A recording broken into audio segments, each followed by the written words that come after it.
Welcome to another episode of TorchLight News. I'm Cameron Rolette. And I'm Elena Emery. Every semester, the Student Government Committee of Government Affairs hosts a debate between college Democrats and college Republicans. The questions range from healthcare to the economy. That's right, and political reporter Savanna Jacoby was there to get the scoop. Was it a heated debate, Savannah?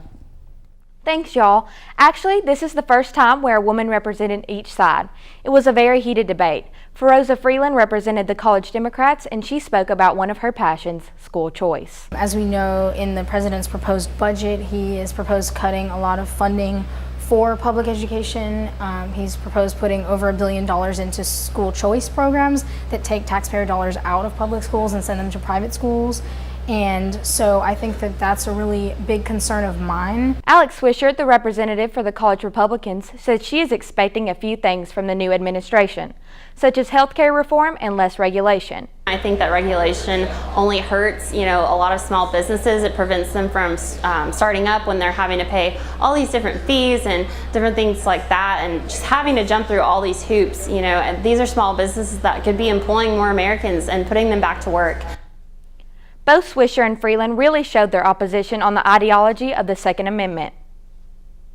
Every American's right to own a firearm if they so choose to. It's in our Second Amendment that we should be able to have a right to bear arms and to protect ourselves. And these are, law-abiding citizens are going to go through the process to obtain these firearms. A lot of these firearms that are being obtained are coming from non-law-abiding citizens who are going to get these firearms regardless. So why would we not be putting firearms in the hands of those who are law-abiding citizens who want to use this to protect themselves? Notice that I literally never mentioned the Second Amendment. I never said that we need to get rid of the Second Amendment. I never said that people should not own guns. But I think that when we're losing 33,000 Americans plus a year to this issue, some action needs to be taken. One of our Democratic state representatives here in Tennessee went to buy a semi-automatic weapon one night from a private seller. He found the private seller randomly on the internet. He bought it within 2 hours, no background check, and this is like a really lethal weapon. And so I don't understand how that system can be keeping Americans safe if that's our goal here. Both college Democrats and college Republicans invite anyone who is interested in joining their clubs to look them up on VolLink or check out their Facebook page. That's all from me. Next week, I will be in the studio interviewing all the SGA candidates. If you have any questions you want me to ask them, please send them our way through Facebook, Instagram, and Twitter, all at TorchLight UTK. Shining light on UT News, I'm Savanna Jacoby. The Knox County Democratic Party had a reorganizational meeting Saturday and elected all women, with most of them being newcomers. The elections got slightly heated when 3 people were nominated for vice chairman, but outgoing chairman said, quote, "Isn't this a nice problem to have?" After elections, the convention took a turn to discuss health care and how repealing the Affordable Care Act could affect them. They also discussed ways to recruit more candidates for the Knox County Commission and the state legislature. Have you ever wondered what culture is exactly? Well, a culture panel held in HSS on March 27th helped to answer that question. Culture Week is presented by the Campus Events Board, and the Culture Panel was the first of many events during the Culture Week. The panel answered questions about linguistics, food, and religion, and also did a Q&A session with audience members. The week-long event highlighted cultures here and around the world. Culture is learned, it stems, it's all-encompassing, so every student on campus has culture, and we kind of want to highlight all of that culture that we have here at the university. Organizers hope the panel's discussion helps give a better definition of what culture is. Today, students on campus gathered at a rally to challenge the governor's proposition to outsource jobs to private corporations. This group continued to protest outsourcing and insisted that Tennessee is not for sale. They argued that the people who hold these jobs are part of what makes UT so great. The rally was held a day after it was announced that Bill Haslam is negotiating a contract with a private firm from Chicago. The firm would expand outsourcing on college campuses, state parks, and prisons. Haslam's policy has the potential to cost thousands of state employees their jobs. The student government here at UT, along with Chattanooga and Martin, have all signed an agreement on the disapproval of outsourcing. For more information about future rallies, visit their Facebook page at Tennessee is Not for Sale. The UT English Department welcomed a number of highly esteemed speakers and novelists this week during the observance of Afrofuturism Week. Afrofuturism is a contemporary arts movement influenced by African culture that connects musical, literary, and visual arts through elements of science fiction, speculative futurism, history, and fantasy. This week offered students several opportunities to explore and gain a greater understanding of this movement through film screenings, book exhibits, discussion panels, and lectures from several notable Afrofuturism leaders. A water leak temporarily closed down the section of Volunteer Drive this week, causing problems for many student commutes.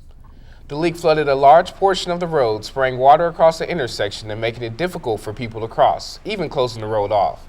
As we reported last week, the construction in that area has already caused major shutdowns for pedestrians as they reconstruct the area in front of Hodges Library. We will let you know as soon as we get more information. Recently, there has been a decrease in the overall population of bees, which has led to a decline in honey production and a rise in prices. Beekeepers are scared that the bee decline could be harmful to not only their jobs, but Americans. Bees are vital to the community. They are not only there to make honey, but also to pollinate our flowers. The reasons for the bee disappearance is not completely known. There is a multitude of ways that bees could disappear. Andy Brassfield, a local beekeeper, lost all his bees for an unknown reason this past year, but has a few ideas about what happened to them. With the parasites, the varroa mite, the chemicals in our environment that brings down the immune system in the bees. All of these things kind of work together, I think, to create this problem. So if we want to solve this problem, we're going to have to help the bees by raising their own immunities, their own immune system. He hopes to get more bees back to his home in the next few months by bringing them naturally with scent. As for anyone else who does not want to see their honey disappear, he advises you to be more cautious around bees. Quote, "They only sting in self-defense," unquote. The Knox County Health Department says they believe that almost 55 new sorority members who suddenly got sick at the same time is a result of a stomach bug. The department says that the exact cause was not determined, but believed that one person caught a stomach bug and passed it on to all the other girls. They all recovered quickly and went on spring break, which gave UT time to rid the sorority house of any germs. The health department says this is pretty common in places where a lot of people live together. It's all we heard about for the past few weeks, but the day finally arrived. Al Roker and his NBC team finally arrived to campus. Roker arrived at McGee-Tyson Airport on Tuesday and was given a big orange greeting by some lucky students, the cheerleaders, and a big orange bus. After arriving on campus, Roker was given a tour of campus by SGA President and Vice President Carson Hollingsworth and Mackenzie Patterson. He was then greeted on Ayers lawn by Dean of Students Melissa Shivers and more lucky balls. The chimes of Ayers played Rocky Top as students, faculty, and Roker sang along. And Roker's visit to campus wasn't for nothing. After the Daily Beacon made a video asking Roker to come to UT, NBC dedicated the third day of Rokerthon to us. Rokerthon is a week-long segment as Roker travels to various college campuses, breaking Guinness World Records at each stop. And for UT, the record was to create the largest human letter, beating out Queen's University in Canada. And the record was crushed. UT brought out, get this, 4,223 students, faculty, and alumni to form the largest power tee ever. Roker also made stops at Loyola University to create the largest crab walk and State University of New York to create a 400-person ice skating conga line. So did you make it out this morning? I made it out, sadly. I mean, it was really early and I didn't want to get up, but it was a lot of fun. I just never felt more proud to be involved. It was cool to be a part of something like that. Oh yeah, definitely. What was your favorite moment? I think the best part was the countdown, and once we actually broke the world record, that was awesome. Yeah, I love just being there, being able to play drums with it. I just felt like I was really a part of something big and historical. Yeah, so fun. Well, thank you for joining us for Torchlight News. And make sure you stay up to date on all your UT news by following us on Instagram, Facebook, and Twitter, all at Torchlight UTK. And catch us every Tuesday morning on WUTK 90.3 The Rock to stay up to date on Torchlight. Shining light on UT News, I'm Elena Emery. And I'm Cameron Roulette. Have a great day at UT.